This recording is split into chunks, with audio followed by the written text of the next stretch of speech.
हिंदू शास्त्रों में कहा गया है कि भगवान शिव को प्रसन्न करना और उनकी कृपा पाना बहुत ही आसान है।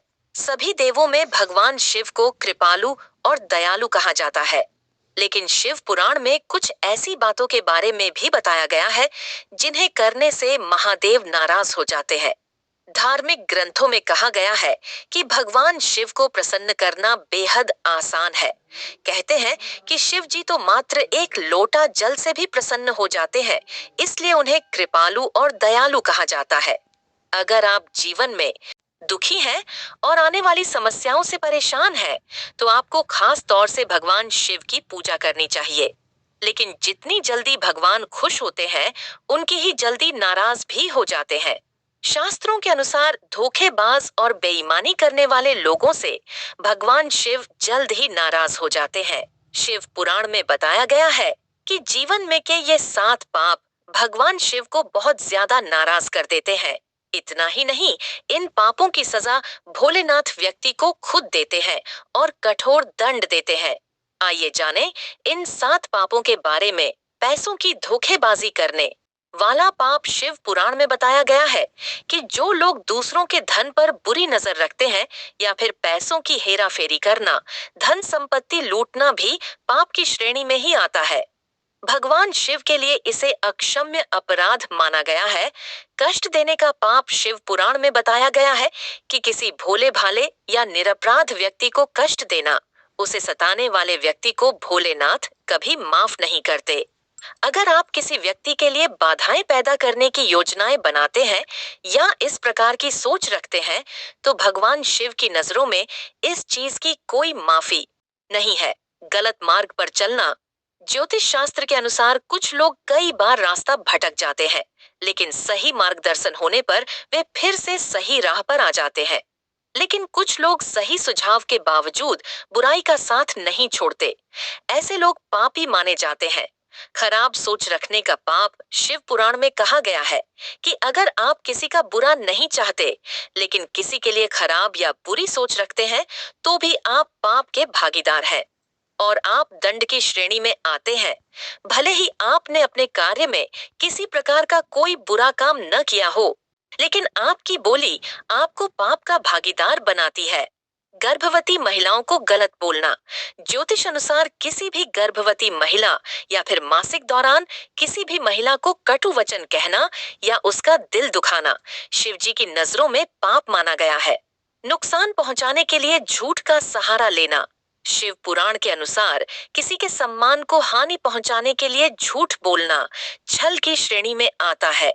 अतः आपकी इस गलती की सजा की भगवान शिव के पास कोई माफी नहीं है। ज्योतिष अनुसार समाज में किसी के मान सम्मान को हानि पहुंचाने का पाप, उसकी पीठ के पीछे की गई बातें, अफवाह फैलाना आदि को भी पाप माना गया है। शादी तोड़ने की कोशिश करने का पाप ज्योतिष शास्त्र के अनुसार भगवान शिव को ऐसे लोग बिल्कुल पसंद नहीं है जो रिश्ते में ईमानदारी नहीं रखते। खास तौर से किसी दूसरे की शादीशुदा जिंदगी को तोड़ने वालों से भोलेनाथ बहुत जल्द नाराज हो जाते हैं। दूसरों के पति पत्नी को पाने की इच्छा रखना या बुरी नजर रखने वाले पापी की श्रेणी में आते हैं। हिसाब किताब तो देना ही पड़ता है। जिसने जैसे कर्म संसार में किए हैं, उन्हीं के अनुसार उसे अपने कर्मों का फल भोगना भी पड़ेगा। यही संसार का नियम है। इसीलिए अच्छे कर्म करने तथा बुरे कर्मों से बचने की सलाह दी जाती है। इस बात को आप एक छोटी सी कहानी से समझ सकते हैं कि कर्मों का फल कैसे मिलता है। अदालत में पहुंचे, जहां उनके कर्मों का हिसाब किताब होना था। भगवान ने चित्रगुप्त को कहा, मृत्यु लोक से इन दोनों व्यक्तियों के हिसाब किताब के चौपड़े लेकर आओ। दोनों व्यक्तियों के हिसाब का चौपड़ा लाया गया। देखने पर मालूम पड़ा कि जो व्यक्ति अब भी बेईमान है, वह पहले बहुत ही ईमानदार हुआ करता था। उसने इतने अच्छे कर्म किए थे, इतनी ईमानदारी रखी थी कि बहुत बड़ा भाग्य उसको प्राप्त होना था। लेकिन उसके भाग्य प्राप्ति से पहले अंतिम परीक्षा आई।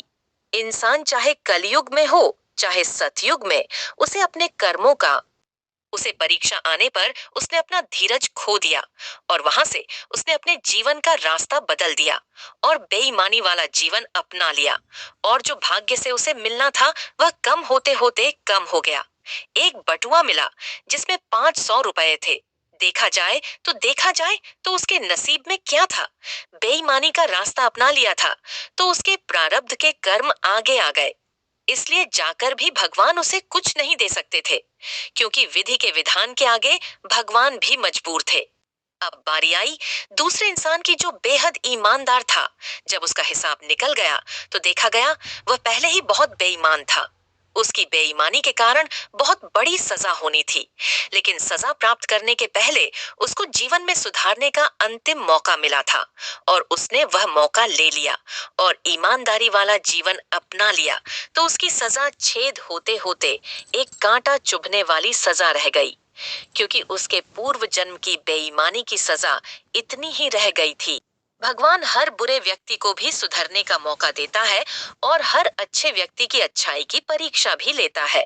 संसार में आज कई लोग कहते हैं कि बेईमानी से जीवन जियो तो मौज करोगे, लेकिन यह मौज थोड़े समय का है, क्योंकि जैसे ही पुण्य का फल क्षीण होगा, उसके बाद जो भोगना होगा वो बेहद मुश्किल होगा। दोस्तों, वीडियो पसंद आए तो लाइक सब्सक्राइब अवश्य